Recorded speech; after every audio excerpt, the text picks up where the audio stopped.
As the cases of COVID-19 continues to rise, President Muhammadu Buhari addresses the nation again tonight. Will he extend the lockdown? This is Plus Politics, and I am Benny Ark.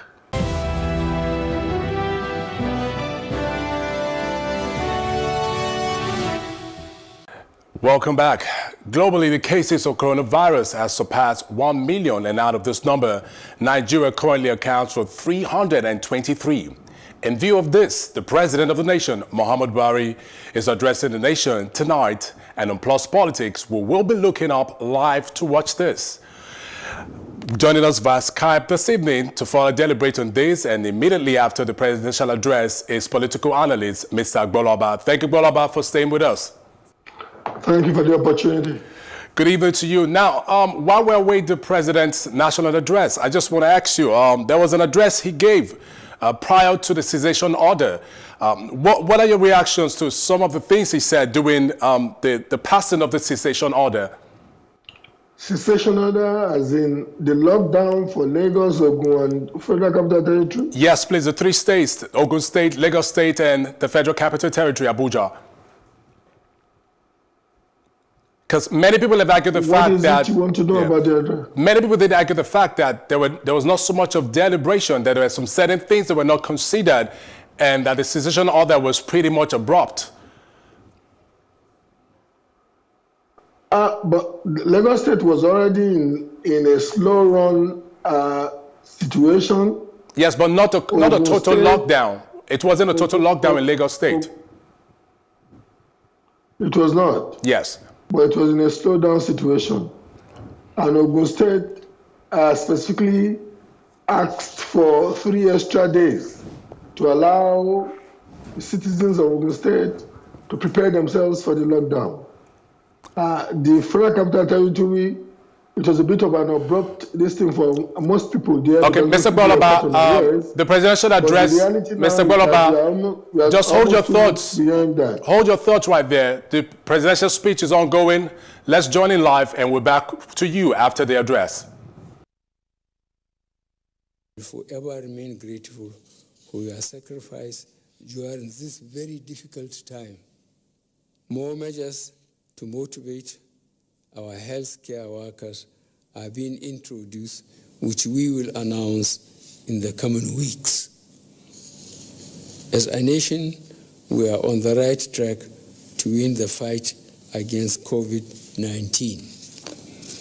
However, I remain concerned about the increase in number of confirmed cases and deaths being reported across the world and in Nigeria especially.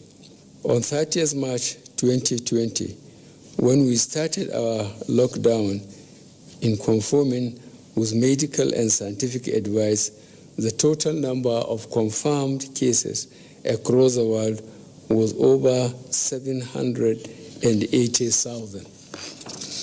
Yesterday, the number of confirmed COVID-19 cases globally was over 1,850,000. This figure is more than double in 2 weeks. In the last 14 days alone, over 70,000 people have died due to this disease. In the same period, we have seen the health system of even the most developed nations being overwhelmed by this virus. Here in Nigeria, we had 131 confirmed cases of COVID-19 in 12 states on 30th March 2020. This morning, Nigeria had 323 confirmed cases in 20 states. Unfortunately, we now have 10 fatalities. Lagos State remains the center and accounts for 54% of the confirmed cases in Nigeria. When combined with FCT, the two locations represent over 71% of the confirmed cases in Nigeria. Most of our efforts will continue to focus in these two locations. Majority of the confirmed cases in Lagos and the FCT are individuals with recent international travel history or those that came in contact with returnees from international trips. By closing our airports and land borders and putting strict conditions for seaport activities, we have reduced the impact of external factors on our country. However, the increase in the number of states with positive cases is alarming. The National Center for Disease Control has informed me that a large proportion of new infections are now occurring in our communities through person-to-person contacts. So we must pay attention to the danger of close contact between person to person. At this point, I will remind all Nigerians to continue to take responsibility for the recommended measures to prevent transmission, including maintaining physical distancing, good personal hygiene, and staying at home. In addition, I have signed the quarantine order in this regard and additional regulations to provide clarity in respect of the control measures for the COVID-19 pandemic, which will be released soon. The public response to COVID-19 is built on our ability to detect, test, and admit cases, as well as trace all their contacts. While I note some appreciable progress, we can achieve a lot more. Today, the cessation of movement, physical distancing measures, and the prohibition of mass gatherings remain the most efficient and effective way of reducing the transmission of the virus. By sustaining these measures, combined with extensive testing and contact tracing, we can take control and limit the spread of the disease. Our approach to the virus remains in two steps. First, to protect the lives of our fellow Nigerians and residents living here, and second, to preserve the livelihoods of workers and business owners. With this in mind, and having carefully considered the briefings and report from the Presidential Task Force and the various options offered, it has become necessary to extend the current restriction of movement in Lagos and Ogun states, as well as the FCT, for another 14 days, effective from 11:59 p.m. on Monday, 13th of April, 2020. I am therefore once again asking you all to work with government in this fight. This is not a joke. It is a matter of life and death. Mosques in Mecca and Medina have been closed. The Pope celebrated Mass on an empty St. Peter's Square. The famous Notre Dame Cathedral in Paris held Easter Mass with less than 10 people. India, Italy, and France are in complete lockdown. Other countries are in the process of following suit. We cannot be lax. The previously issued guidelines on exempted services shall remain. This is a difficult decision to take, but I am convinced that this is the right decision. The evidence is clear. The repercussions of any premature end to the lockdown action is unimaginable. We must not lose the gains achieved thus far. We must not allow a rapid increase in community transmission. We must endure a little longer. I will therefore take this opportunity to urge you all to notify the relevant authorities if you or your loved ones develop any symptoms. I will also ask our healthcare professionals to redouble their efforts to identify all suspected cases, bring them into care, and prevent transmission to others. No country can afford the full impact of a sustained restriction of movement on its economy. I am fully aware of the great difficulties experienced, especially by those who earn a daily wage, such as traders, day workers, artisans, and manual workers. For this group, their sustenance depends on their ability to go out. Their livelihoods depend on them mingling with others and about seeking work. But despite these realities, we must not change the restrictions. In the last 2 weeks, we announced palliative measures such as food distribution, cash transfers, and loans repayment waivers to ease the pains of our restrictive policies during this difficult time. These palliatives will be sustained. I have also directed that the current social register be expanded from 2.6 million households to 3.6 million households in the next 2 weeks. This means we will support an additional 1 million homes with our social investment programs. A technical committee is working on this and will submit a report to me by the end of this week. The security agencies have risen to the challenges posed by this unprecedented situation with gallantry, and I commend them. I urge them to continue to maintain utmost vigilance, firmness, as well as restraint in enforcing the restriction orders while not neglecting statutory security responsibilities. Fellow Nigerians, follow the instructions on social distancing. The irresponsibility of the few can lead to the death of many. Your freedom ends where other people's rights begin. The response of our state governors has been particularly impressive, especially in aligning their policies and actions to those of the federal government.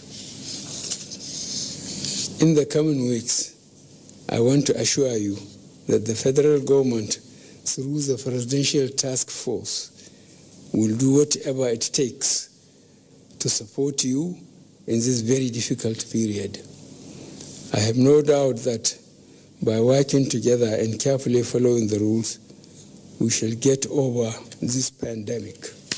I must also thank the legislative arm of government for all their support and donations in this very difficult period.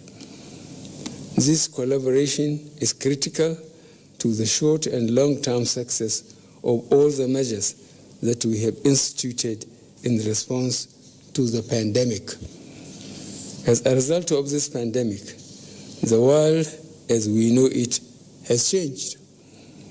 The way we interact with each other, conduct our businesses and trade, travel, educate our children, and earn our livelihoods will be different. To ensure our economy adapts to this new reality, I am directing the Ministers of Industry, Trade and Investment, Communication and Digital Economy, Science and Technology, Transportation, Aviation, Interior, Health, Works and Housing, Labor and Employment, and Education to jointly develop a comprehensive policy for a Nigerian economy functioning with COVID-19. The ministers will be supported by the Presidential Economic Advisory Council and the Economic Sustainability Committee in executing this mandate. I am also directing the Minister of Agriculture and Rural Development, the National Security Advisor, the Vice Chairman, National Food Security Council, and the Chairman, Presidential Fertilizer Initiative, to work with the Presidential Task Force on COVID-19 to ensure the impact of this pandemic on our 2020 farming season is minimized. Finally, I want to thank the members of the Presidential Task Force on COVID-19 for all their hard work so far.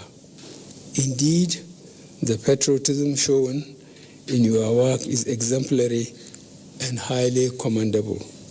Fellow Nigerians, I have no doubt that by working together and carefully following the rules, we shall get over this pandemic and emerge stronger in the end. I thank you all for listening, and may God bless the Federal Republic of Nigeria.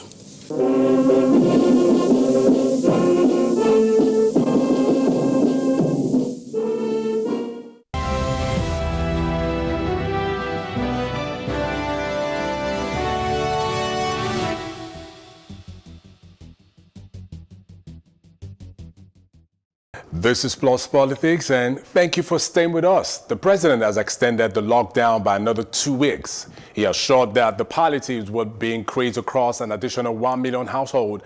And joining us live via Skype is Gbola, political analyst. Thank you, Mr. Gbola, for staying with us. Thank you for the opportunity once again. All right, there we had President Muhammadu Buhari's national address on the extended lockdown order. Now, prior to this order, to this address, the first address, the opposition party, the People's Democratic Party, did say that the first address didn't address the concerns of Nigerians. I need your 2 cents on this before we now focus on tonight's address by the president. The concerns of Nigeria will respect. That it was pretty much abrupt. Many palliatives were not put in place, given the fact that we have majority of Nigerians who work day in and day out to make their livelihood, that a certain degree of palliatives were not considered. They were not put in place. Oh, let's be very honest with ourselves. The government of the Federal Republic of Nigeria, federal or any subnational government, does not have the infrastructure to mete out the requisite amount of palliative this society needs. It's a fact. And look, the president said this. The president said this evening that they are going to increase the number of the eligible households from 2.5 million to 3.5 million. How did they garner the so-called social welfare list? How reliable are the methodologies used? Look, we are in a scenario where everybody is to himself or herself and God is for us all. So I don't want to blow too much grammar on this. The two parties, what's the difference between them? Now, Mr. Gbola, in tonight's address, he did say an additional 1 million, like you rightly quoted him saying in his address this evening. Now, we're a population of over 180 million, and out of that over 180 million, we have about 86 million of those people living in extreme poverty. Now, economically, this has thrown a blow to economies of the world. And Nigeria being the kind of country it is, we know we have a large number of people who their daily sustenance is in their going out daily. By extension, by another 2 weeks, how do you see this panning out for people whose daily source of livelihood is what they can make daily? Far more frustrating, far more exasperating, far more extenuating. That's the reality. But you know what? It's a global phenomenon. It's not peculiar to Nigeria. The science of it is speaking to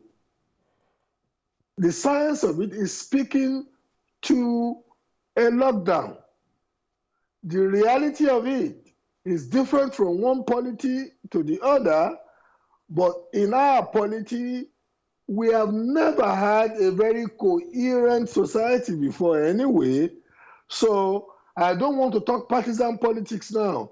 None of the two parties could have done any better in this circumstance, because in all the years of administering us, be it from before 1999 or from 1999, they have squandered the opportunity or the many opportunities of building a coherent society. So we're where we are now, and the reality is such that I don't just want to imagine the level of frustration, the level of circumstantial pains that many in this country will go through. Now, we're a peculiar nation, Nigeria as it stands, and already prior to this address, many people who have been anticipating this address, that people have already taken to the streets, and there were protests in some areas. And if you're aware, there were shootings in Kaduna where about 5 people, or over 5 people were reported to have lost their lives. And people were already saying they would defy the order should it be extended. Are we likely to see anarchy given this extension from now to the 27th of April? We are likely, let me be very sober in my use of language. I'm very circumspect. We are likely going to see protestations. I don't want to use the word anarchy, but we are likely going to see protestations because, importantly, a higher percentage of our population are disconnected from what the government is saying.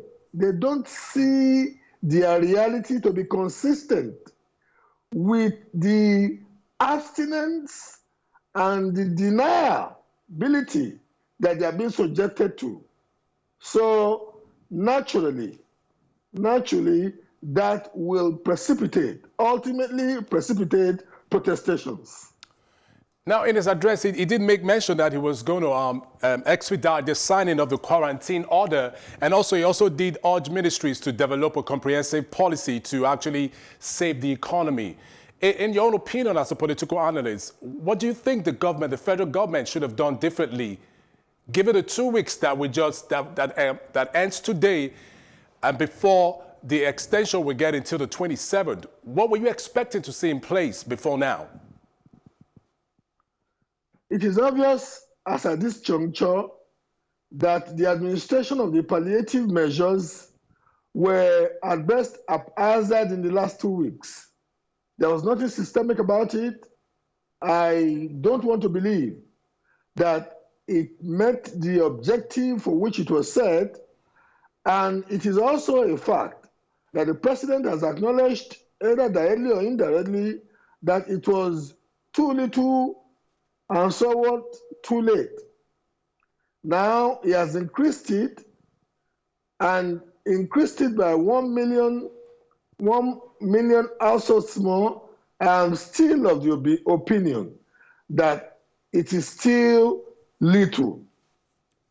Now, the fact though is that we were caught by an unexpected blow. And this is a technical knockout for a boxer called Nigeria that was ill-prepared in the first instance, because all the cleavages, all the fault lines, and indeed all the parameters of misgovernance of Nigeria will now come to hurt us all. And this is not a partisan issue, because there's no single party in Nigeria now that has ever assumed the rulership of any subnationality or indeed the federation that can tell me that they had done anything in the past to measure up to the needs of the extant circumstance. Mr. Gbola, we have over 86 million Nigerians who are living currently in extreme poverty, and Lagos State, the epicenter of this pandemic, happens to be has the greatest number of those people. Now, people have argued that prior to the cessation order, the first cessation order by the president, that the executive governor of Lagos State, Babajide Sanwo-Olu, was on top of the matter. Bear in mind that initially he had wanted to impose an 8 p.m. to 6 a.m. curfew while they were trying to sort out the best way to go about this. Now, do you think the effort of the Lagos State government was truncated in the fight against this pandemic by the cessation order by the federal government? Oh, yes. Oh, yes. And I'm one who believes that the Lagos State government could have been or should have been left to keep on the trajectory of its methodology of administering the social distancing etiquette and the public health mechanism that it was putting in place. I'm one who still believes that the total lockdown pronounced again is an overkill. We need to adhere to social distancing etiquette. We need to mandate anybody going into the public space, if you are leaving